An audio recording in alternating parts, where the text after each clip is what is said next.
Orang-orang yang pernah membaca Alkitab mungkin akan bertanya-tanya seperti ini. Di mana dan apa yang Yesus alami sebelum ia berkhutbah? Semua ini kosong alias tidak tercatat dalam Alkitab. Salam sehat sejahtera pemirsa setia mata ketiga. Hari ini kita akan telusuri sejenak topik ini. Pernahkah Anda mendengar istilah The Lost Years of Jesus atau Missing Years dalam kekristenan? Mungkin belum, bahkan pengalaman para pelayan Tuhan pun belum pernah, apalagi umat awam. Barangkali secara sengaja tidak diinformasikan mengenai hal itu. Tapi, apa sebenarnya yang dimaksud dengan missing years itu? Itu adalah terminologi dalam bahasa Inggris yang berarti tahun-tahun Yesus yang hilang. Tahun-tahun yang masih menyisakan teka-teki besar bagi sebagian umat Kristen yang kritis. Mengapa demikian? Orang yang mempelajari Injil dengan seksama pasti akan dapat mengetahui riwayat hidup Yesus Kristus. Mereka tahu kapan, di mana, dan bagaimana kisah kelahiran Yesus. Para pembaca Injil juga tahu bagaimana dan pada usia berapa Yesus meninggal di salib, lalu bangkit kembali. Namun jika jeli, mereka juga akan mendapatkan fakta berikut ini. Injil menceritakan kelahiran dan kegiatan Yesus sampai dengan Yesus berusia 12 tahun. Yesus dilahirkan oleh Bunda Maria dan dalam asuhan kedua orang tuanya. Setelah itu, tiba-tiba Injil menceritakan kembali kehidupan Yesus pada waktu dia sudah berusia 30 tahun. Saat itu, Yesus menerima baptis dari Yohanes Pembaptis di Sungai Yordan. Sejak itu, Injil kembali menceritakan secara runtut kehidupan Yesus. Yesus mengajar dan berkhutbah di mana-mana, menyembuhkan orang-orang sakit, mengusir setan, membangkitkan orang mati, melakukan berbagai mujizat dan pelayanan sampai dengan Yesus disalib. Juga masih dilengkapi dengan kesaksian para murid yang bertemu kembali dengan Yesus setelah Yesus meninggal di salib, bangkit kembali dan naik ke surga. Dari sejak usia 12 tahun Yesus pergi ke Yerusalem bersama orang tuanya, sampai usia 30 tahun Yesus dibaptis. Dengan demikian, terdapat sekitar 17 hingga 18 tahun missing years. Tidak ada sepatah kata pun dalam Injil yang bercerita apa yang terjadi pada diri Yesus sejak berusia 13 tahun hingga akhirnya tiba-tiba berada di Sungai Yordan. Inilah yang disebut sebagai tahun-tahun yang hilang. Tentu kita akan bertanya-tanya, mengapa hal itu terjadi? Apa yang sesungguhnya dialami oleh Yesus? Pernah ada yang mencoba mempertanyakan hal ini kepada beberapa orang Katolik dan Kristen. Anehnya, banyak di antara mereka yang bahkan baru dengar istilah itu justru setelah ditanyakan. Ada juga yang mengetahui hal itu, lalu mencoba menjelaskan seperti berikut. Mas, Injil itu berisi pengabaran tentang kasih Tuhan, bukan biografi hidup Yesus. Jadi, yang diuraikan di dalamnya adalah ajaran-ajaran keselamatan, bukan kronologi hidup Yesus. Hanya kejadian-kejadian ajaib yang dilakukan oleh Yesus saja yang dicatat dan dilukiskan dalam Injil. Itu yang lebih penting. Jangan menuntut bahwa seluruh kehidupan Yesus harus tercatat di dalam Injil. Bukan itu tujuan Injil. Jawab seorang pria yang kebetulan adalah seorang bruder yang sedang mendapat tugas belajar. Ia tampak yakin dan percaya diri menyampaikan jawaban itu sambil jujur mengatakan bahwa penjelasan itu dia peroleh dari salah seorang pasturnya di gereja. Sekilas jawaban itu memang mengena. Tapi ada yang mengajukan pertanyaan kritis. Oke, Mas, terima kasih jawabannya. Tapi cobalah renungkan, apakah benar Yesus yang kelahirannya saja ajaib, terlahir dari seorang perawan, sampai usia 12 tahun juga masih melakukan keajaiban-keajaiban? Tapi selama 18 tahun berikutnya, kok sama sekali tidak lagi melakukannya? Masa sih keajaiban itu terhenti selama 18 tahun? Kenapa? Apa alasannya? Bukankah setelah itu, Yesus kembali melakukan hal-hal ajaib sampai puncaknya bangkit kembali dari kematiannya di tiang salib? Mahasiswa itu terdiam, merasakan adanya kebenaran dalam pertanyaan ini. Bagi seorang tokoh pilihan Tuhan, Nabi, sekaliber Yesus, tidakkah 18 tahun merupakan selang waktu yang terlalu panjang untuk tidak berbuat sesuatu apapun yang pantas untuk dicatat dalam Injil? Karena semuanya terdiam mendengar pertanyaan itu, akhirnya dengan berat hati ada yang bertanya lagi. Pernahkah Anda dengar bahwa sebenarnya Yesus pergi ke India belajar bhakti yoga? Kontroversi tentang missing years Yesus bukanlah hal yang baru. Sejak tahun 1890-an hingga saat ini, telah banyak buku yang terbit membahas apa yang sesungguhnya dilakukan oleh Yesus selama 18 tahun yang tidak diceritakan dalam Injil tersebut. Ada sarjana yang mengkajinya dari sisi teologi, ada pula yang murni membahasnya berdasarkan temuan-temuan arkeologi. Misteri tentang kehidupan Yesus tersebut mulai mencuat ketika pada tahun 1887, seorang wartawan Rusia bernama Nicholas Notovich melakukan perjalanan wisata ke negara-negara Asia Selatan. Akhirnya pada tahun 1887, Notovich tiba di India. Ketika mengunjungi sebuah wilayah bernama Leh di dekat sungai Waka, ia memutuskan untuk mengunjungi dua wihara Buddha yang ada di daerah itu. Di wihara itu, Notovich bertemu dengan seorang lama yang berkata kepadanya bahwa, "Kami juga menaruh hormat kepada beliau yang Anda kenal sebagai putra Tuhan. Jiwa Buddha sungguh-sungguh menjelma dalam diri orang suci Isa, nama timur untuk Yesus, yang tanpa bantuan api ataupun pedang menyebarluaskan agama kami yang agung dan sejati ke seluruh dunia. Isa adalah seorang nabi besar, merupakan yang pertama setelah 22 Buddha. Nama dan perilaku beliau tercatat dalam tulisan-tulisan kami." Mendengar hal itu, Notovich sangat terkejut. Bagaimana mungkin lama ini menyebut tentang seorang suci bernama Isa yang dikenal sebagai Yesus oleh orang-orang Kristen?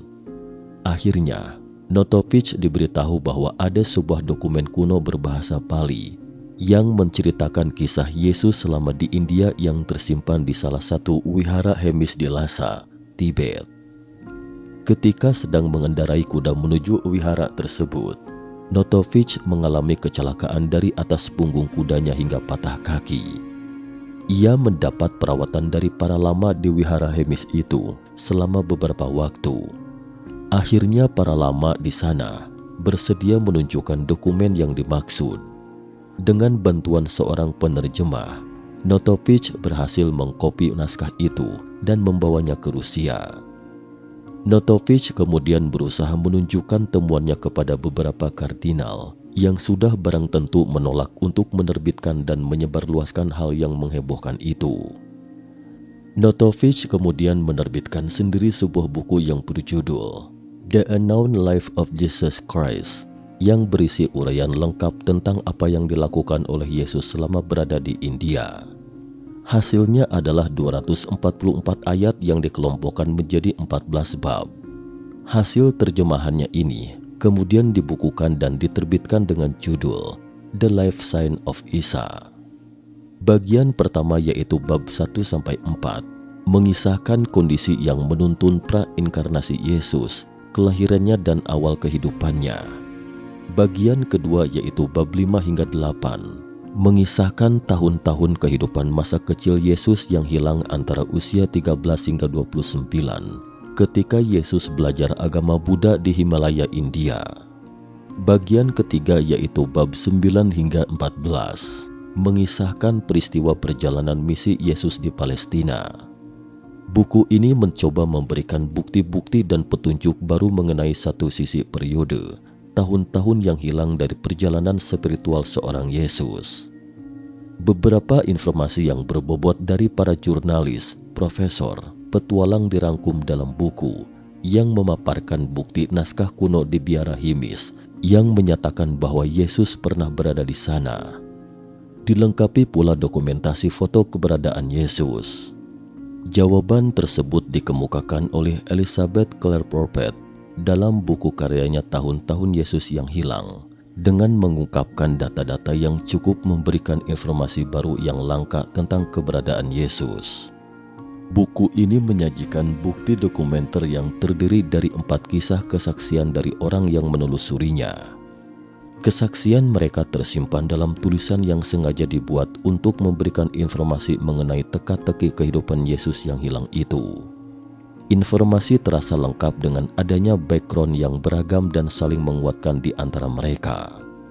Disimpulkan bahwa Yesus dalam periode tahun-tahun yang hilang tersebut, sejak usia 13 tahun hingga 30 tahun, melakukan perjalanan ke dunia timur, yakni India, Nepal, Ladakh, dan Tibet.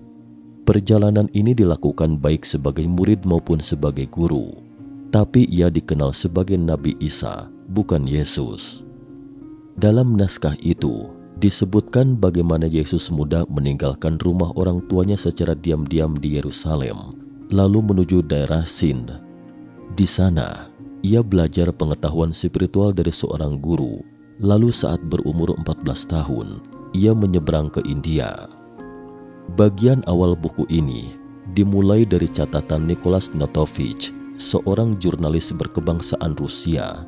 Pada tahun 1894, ia menulis buku La Vie Inconnue de Jésus Christ, The Unknown Life of Jesus Christ, yang mengisahkan perjalanannya saat ia pergi ke Ladakh, Tibet kecil, akhir tahun 1887. Notovich menyatakan dengan tegas bahwa Yesus dalam tahun yang hilang pernah berada di India. Pernyataannya berdasarkan pada sebuah naskah kuno agama Buddha berbahasa Pali yang ditemukannya di sebuah biara Himis dekat Leh, ibu kota Ladakh, juga berdasarkan keterangan para lama, nama lain biksu di Tibet. Bila kita cermati ajaran-ajaran Yesus dan kita bandingkan dengan ajaran-ajaran Hindu, khususnya ajaran Vaishnava dengan penekanan pada aspek bhakti yoga, akan dapat kita temukan persamaan-persamaannya. Misalnya, dalam salah satu dari 10 perintah, Yesus mengajarkan agar seseorang mencintai Tuhan dengan segenap hati dan jiwanya, melebihi cinta terhadap segala sesuatu. Ajaran bhakti yoga juga menekankan cinta bhakti sebagai jalan mendekatkan diri kepada Tuhan. Persamaan ini dapat kita pahami, mengingat dalam perjalanannya ke India, Yesus pernah tinggal dan belajar dari para Brahmana di wilayah Jagannath Puri, di provinsi Orissa dan juga di kota Benares.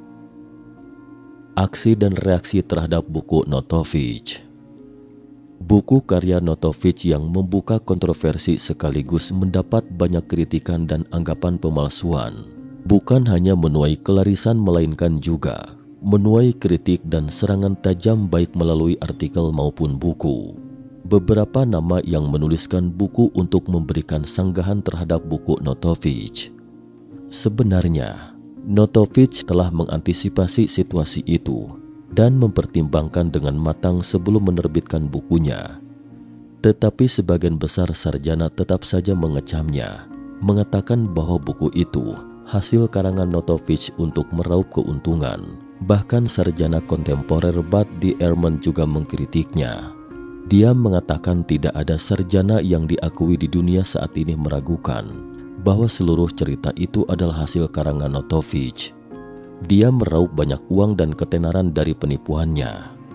Sementara itu, tidak ada kabar mengenai Notovich sejak 1916 dan juga tidak menanggapi tuduhan itu secara terbuka. Namun ada sekelompok lain yang juga angkat bicara membela Notovich. Mereka berdiri dan berbicara mewakili Notovich. Di antaranya banyak tokoh berpengaruh. Orang pertama yang membela Notovich adalah Vida Hasnain. Hasnain adalah kurator Museum Nasional Kashmir dan seorang arkeolog, serta fasih berbahasa Arab, Sanskerta, dan Persia. Kurator Hasnain menuturkan bahwa dia telah menelusuri bahan sejarah dari berbagai tempat yang disebutkan oleh Notovich. Orang-orang yang ditemui Notovich selama perjalanannya di Kashmir dan Ladakh semuanya adalah tokoh nyata dan eksis, bukan hasil rekayasa. Kurator Hasnain mengartikan bahwa buku-buku Notovich adalah asli. Sementara itu, Sir Francis Younghusband dari Inggris juga mengeluarkan bukti kuat. Sir Francis Younghusband adalah ketua Royal Geographical Society dan pernah memimpin pasukan ekspedisi Inggris ke Tibet. Sir Francis Younghusband mengatakan bahwa meskipun dia tidak mengetahui cerita dalam buku tersebut, tapi waktu meninggalkan biara Hemis yang disebutkan Notovich itu memang benar adanya. Dia bisa bersaksi karena Sir Francis Younghusband pernah bertemu Notovich saat dia berada di sebuah tempat tidak jauh dari biara Hemis, dan keduanya juga sempat mengobrol saat itu. Terakhir adalah suami Abhedananda juga memberikan bukti otentik. Ia mengatakan bahwa telah bekerja keras untuk melihat dan memeriksa kisah Notovich dan menyatakan bahwa catatan tersebut memang benar adanya. Bahkan menurut Sister Sivani, seorang murid Abhedananda pernah mengatakan bahwa suami pernah berbicara di panggung tentang akibat dari penginjilan Kristus yang sempat menghabiskan waktu di India bersama para filosof yoga di Tibet. Dia pernah belajar di Tibet dan juga menguasai ajaran Buddha. Suami awalnya skeptis terhadap Notovich. Ia ragu jangan-jangan Notovich mengarang cerita. Namun untuk membuktikannya, suami ke biara Hemis pada tahun 1922 untuk konfirmasi. Lama di biara memberitahunya bahwa memang benar kaki Notovich patah karena jatuh dari kuda ketika dia kembali ke biara saat itu dan menjalani masa pemulihan selama sekitar 40 hari di kuil. Para lama juga memberitahunya bahwa memang ada manuskrip Tibet tentang biografi Isa di biara. Biografi inilah yang didengar Notovich. Dia kemudian bertanya tentang isi biografinya. Para lama pun menceritakan dengan gamblang tentang isi buku itu, sekaligus menunjukkan manuskrip itu kepadanya. Saat itulah, suami mau tidak mau mengakui bahwa apa yang dikatakan Notovich itu memang benar adanya. Manuskrip terdiri dari 244 ayat yang dikelompokkan menjadi 14 bab. Sebagian besar isinya sama seperti yang tercatat dalam buku Notovich. Suami juga menerjemahkan sebagian naskah dengan bantuan seorang lama. Belakangan, dia menerbitkan 40 ayat di antaranya dalam catatan perjalanannya. Dia juga mengutip buku Notovich sebagai referensi.